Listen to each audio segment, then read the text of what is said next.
Hi there, it's that time of the month again, and yes, I know I say this every single month because I just never know where the time goes and where the month goes, because before I know it, it's time to film November favorites, and it's like, whoa, that month went by really quick. Even though I have to admit, during the week, there are some days that sort of really drag. Yeah. Anyway, I am here to film my, let me get the month right this time, November favorites.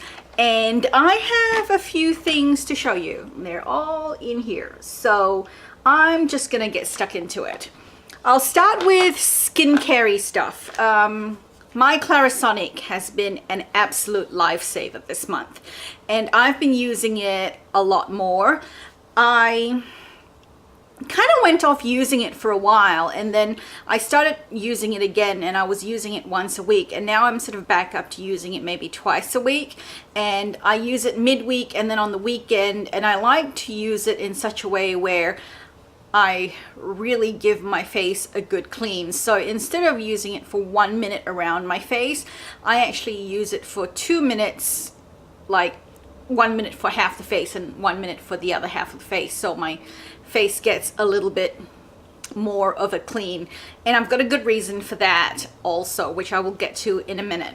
But on top of that, I've also been using it on the weekend, and when I use it on the weekends, it's usually right before I put a mask on, so my face is really clean and scrubbed, and I find that my masks just feel a lot more effective.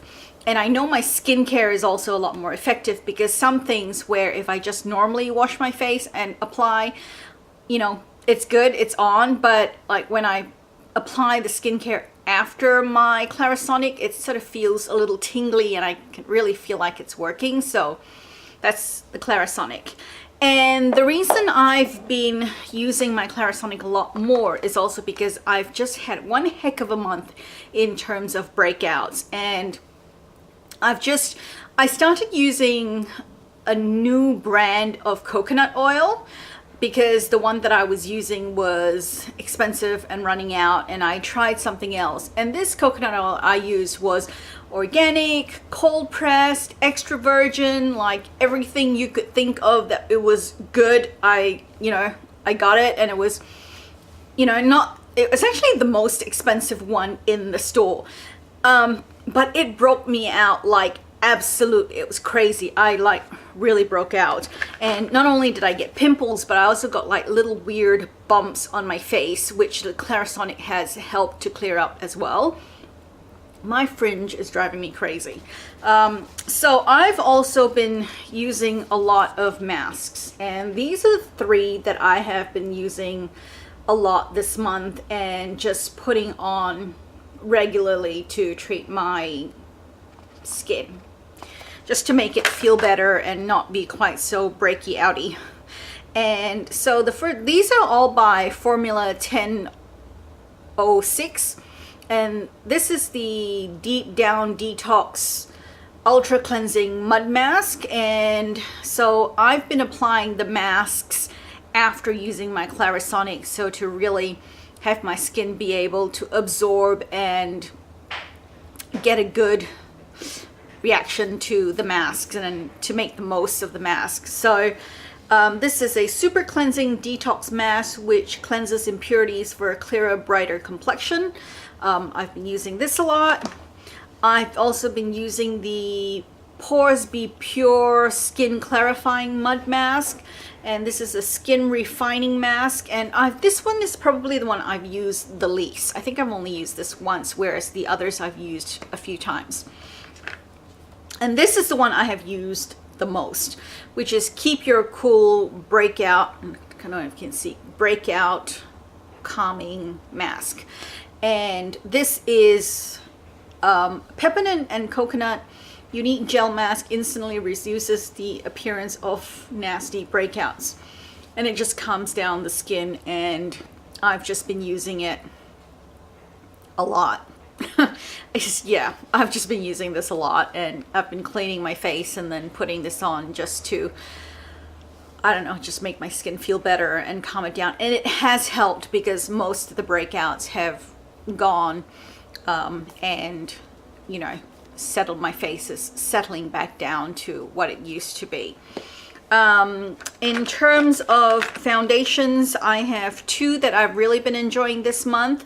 I decided to break this out and start using it, and it was my Laura Mercier Silk Cream Foundation, and I am in the color Cream Ivory. And this is a really, really nice foundation. It's sort of medium to full coverage. I only need a really, really tiny amount because it does cover really well and spread really well, and I've just really enjoyed using it. It feels really nice on the skin. It lasts a really long time on me. I find in general that a lot of the high-end foundations that I've tried tend not to last as long as some of the drugstore foundations, but this one has been lasting a long time. And okay, quick pause. I am not sure what's going on with my lighting. I think it has to do with the fact that the sun is setting and it's just coming in and out between the buildings. So I'm looking at myself in the viewfinder, and 1 minute it's okay and the next minute it looks crazy. So for the parts where my lighting is crazy, I sincerely apologize. There's nothing I can do about the setting sun. Yeah, it's a constant struggle. Lighting is just a constant struggle. And then the other foundation, so I really enjoy the Silk Cream Foundation, and I've been using that a lot. The other foundation I've kind of rediscovered is my L'Oreal Paris Magic Nude Liquid Powder Foundation. And this is a really interesting foundation because it goes on and it feels like powder, and it feels really nice, really light on the skin, and it doesn't have, and it's just, yeah, feels really light. And I feel like I don't need to powder, but I do. And it has, I think, a medium coverage, but it's enough coverage for me that I feel like my whole face is covered well enough that I don't need a lot of concealer, or I don't need to apply a second layer for coverage and things like that. And I just love the way this foundation feels because it feels so soft and so smooth. And it's just amazing. My friend Tessa doesn't like this foundation because it sticks to all her dry patches or makes her look like she's got really dry skin.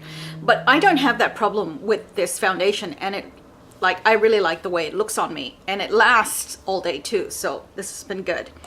And to set, I have been experimenting with powders this month because I've used up a few, and I dug out my e.l.f. translucent mattifying powder, and I'm surprisingly really enjoying it. This is what it looks like. It's just a powder, and it's a light mattifying powder. It's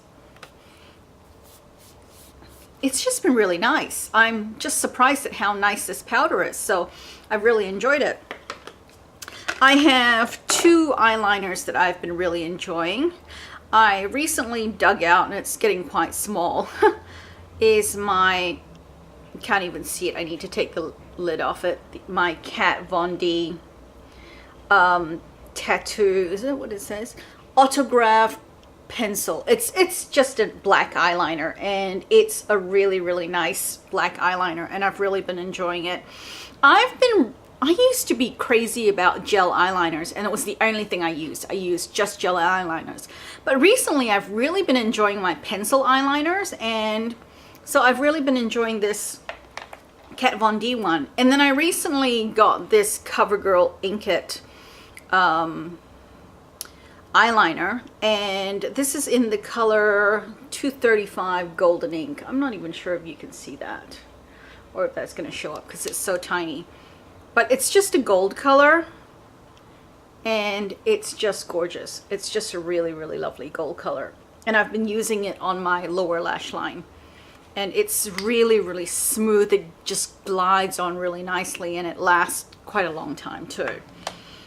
And then as a base, I have been loving this Face of Australia Budge Proof eyeshadow, and it's a cream eyeshadow.